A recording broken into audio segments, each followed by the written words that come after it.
Whether or not the power pack is going to be worth it to you is going to depend on the kind of player you are. So I said this actually to Ryan the other day when he was asking. The kind of player who loves racing first and is maybe less of a collector or doesn't care quite as much about owning all the cars, painting cars, tuning cars, you just enjoy racing and winning and a challenge, that's the kind of person I think who is going to get the most at the power pack and who isn't going to regret buying it. If you're the kind of person who approaches the power pack looking for new content in more of a monthly update kind of way but bigger, you're not going to get that, because it's focused more so on almost like an extension of sport mode in a funny kind of way, just with in effect Sophie AI replacing the real players in sport mode. Again, you'll have to decide if that sounds like it's your kind of thing. As far as the vehicles go, I still believe, and this depends on if they make any changes in future, I still believe that the biggest misstep as of right now, which is May 2026, the biggest misstep is the 6 vehicles. I don't think having 6 exclusive cars is a bad idea. I actually think it's a really good idea. It increases the value of the pack. The bad idea was the choice of 6. So I think in every single case, it could have been either done better or done differently in a way that would have made a more useful or more interesting vehicle. Prime example, the Beetle. You can already make a pretty good off-road version of a Beetle, so we don't need an off-road Beetle that just essentially has no windows. That's the only fundamental visual difference really between the two. Likewise for how the Porsche feels. The Porsche's fun, but it doesn't even have all-wheel drive. So if you're going to do that, make it feel genuinely different. On the other hand, imagine if instead of the Beetle, imagine if it were a modern-shaped Beetle, like the Group 3 car, but a Group B. So like an actual modern rally Beetle, like a Rallycross Beetle, a GRC Beetle, like a Tanner Faust kind of thing. I think that would have been a cooler choice, and it would have been a genuine exclusive car, because no Beetle in the game it has that kind of vibe. Then compare that to the Supra. I think the Supra is easily the most disappointing car out of all of them because of what the expectations are.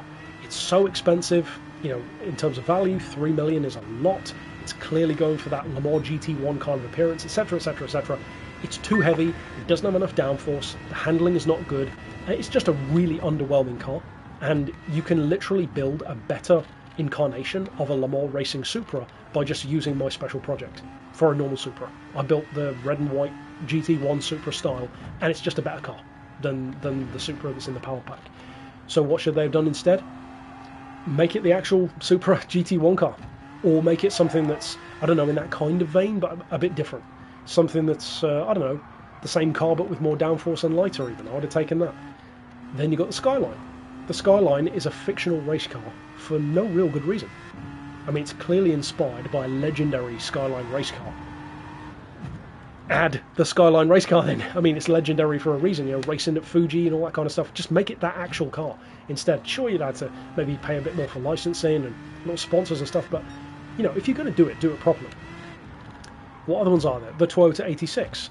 I don't get the 86. I don't get what the point of the car is. It sure as hell ain't a drifter, because it can't drift. And as a race car, it feels like a wasted opportunity, because there's nothing about that car which inherently feels like it should be a Group 4 baby race car kind of thing. So instead, why not just add one of the returning actual drift cars? If you're going to go down that route, add like the Blitz Skyline with the neon around the grille that we used to have, or the HKS Silvia, or the AEM Honda S2000, you know, actual drift cars from Gran Turismo's fairly recent past, like GT6. Why not just do that? Or if you're not going to go down the drift car route, I don't know, add like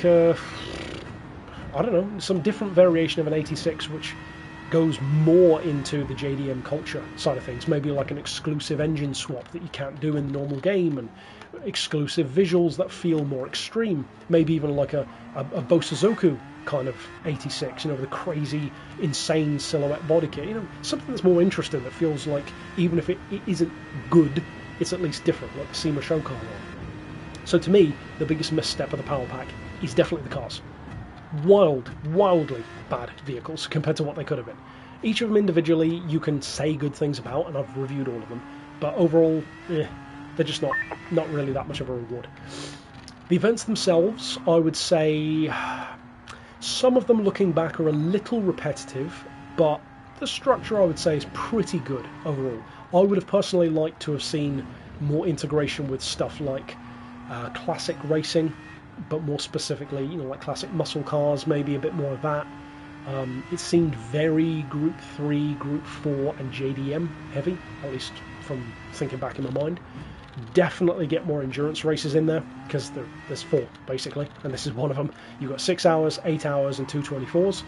I mean, you're kind of missing a lot of opportunities there. We said earlier on, Laguna Seca, Grand Valley, those throwback events. But you could also do stuff like a 12-hour endurance. Imagine, for example, if, and you know that this would have added crazy value to the power pack, imagine if there was an exclusive circuit. Imagine if it was Sebring or something like that, with a legit 12 hours of Sebring. I think whoever didn't buy the pack probably would now, if that were in there. But even if not that, even if something else, the point is, I think that the pack is, as it stands, especially now with this update of using your own cars and adding weekly challenges to get a bit more cash out of it, it's a definite improvement, and I would say it definitely improves my chances of recommending it to people, but it still, at the end of the day, really does come down to what you want from the experience. If what you want is cool new cars, throwback nostalgic events, or really interesting, almost driving mission style stuff, you're not really going to get that. If you want if you're desperate for more races to complete, more endurance races, and definitely more of a challenge from the AI and that kind of stuff, then it's for you.